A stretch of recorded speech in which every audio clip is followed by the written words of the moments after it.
Vinga, què? Sí, senyor. Jo, el mateixito. Soy el inspector, que vengo de capturar. Pero es que este indicador... Nada, no hay excusa. Aplicar la... ¿Qué? Però, home, comprenga que jo... ¡Ah! ¡Todo miedo! Això!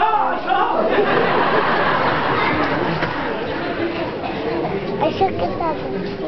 Un tengo entendido. Siempre tenemos que ir a venir a buscarlo usted. Y llevarlo a gastos a la plaza. Con que aplicar. Este tío m'ha de fer la combinació de llevar-me un cañimal. Si entonces desmanes, si un día está mujer...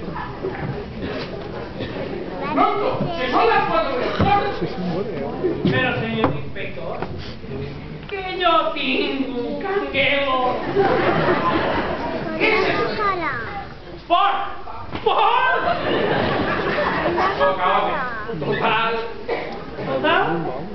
Total, vemos los demás que me he pegado. O se viene usted, o le encierro la cárcel en Picassé. Este tío es milagre que el vinagre. Vaya baixando. Mentre jo li redaré una salve a la Mare de Déu. Pa que me salve de les compadres del món.